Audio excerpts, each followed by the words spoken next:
Howdy train fans, welcome back to the Chattanooga Southern Railroad. Gonna do a little pullback here, like I'm flying a drone, although they didn't have them back in the 80s. Give you a quick update of what's been going on here. So you can kind of see a couple brand new cars, some DuPont, Alathon hopper cars there. Also picked up a Delaware and Hudson. Dug that out of my stash. Being from Delaware, I had to have a Delaware and Hudson car.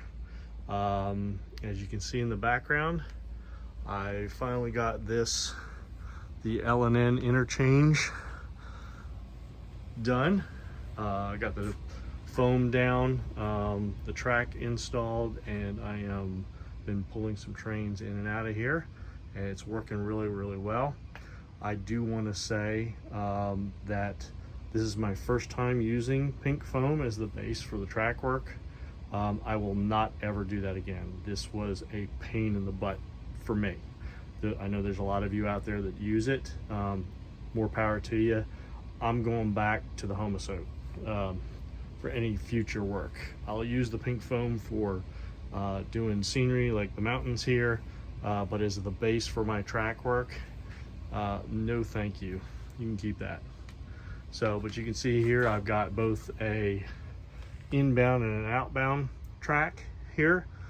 They will hold quite a number of cars. I've got, what is that, 1, 2, 3, 4, 5, 6, 7. You could probably get an 8th 60 footer on there, which is cool.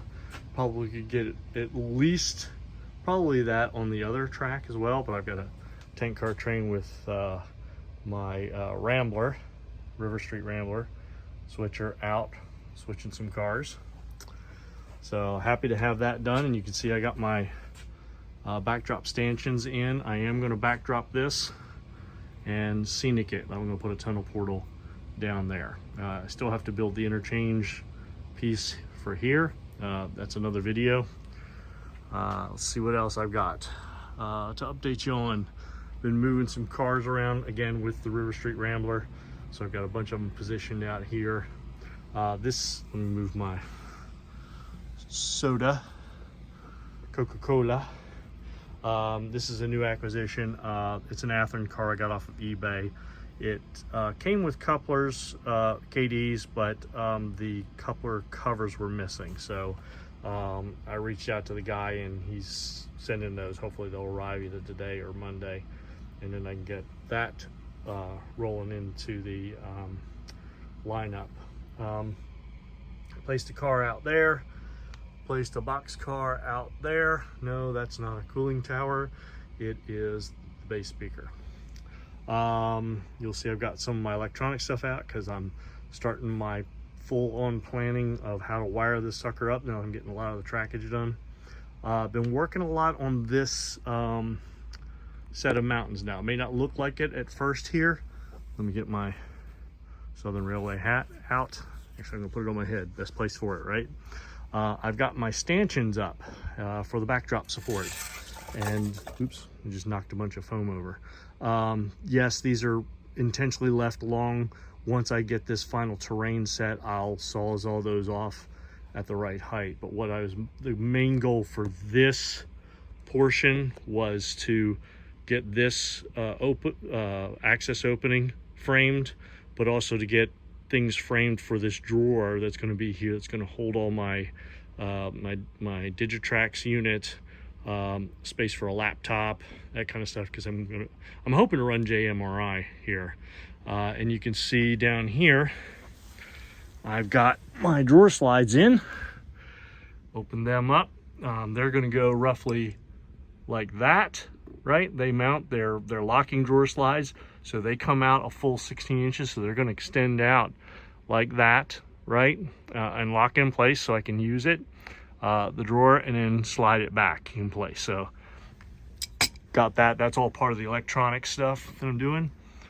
There's a tunnel view out through the old main line, and a tunnel view that way. Not much over this way, other than placing a car here or there.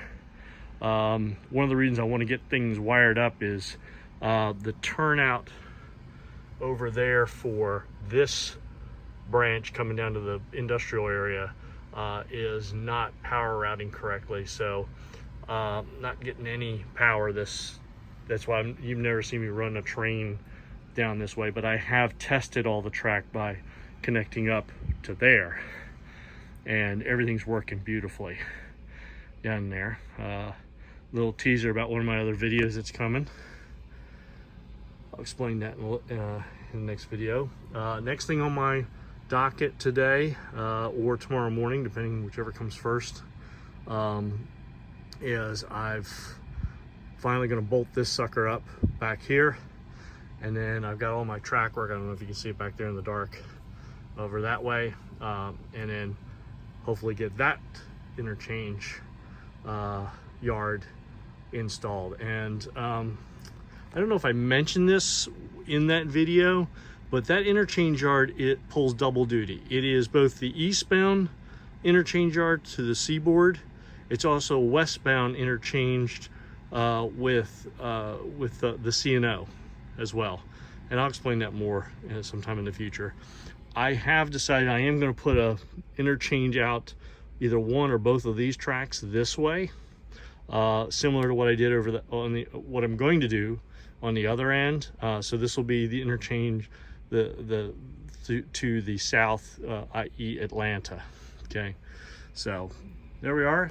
Do a little drop back and pan around. Have been building a couple other cars. I put them away because I was doing some sawing and things like that, and drilling and whatnot, so I didn't want too much sawdust on things. So, but there we are. And with that, I hope you have a great weekend, and we'll see you on down the tracks, folks. Bye.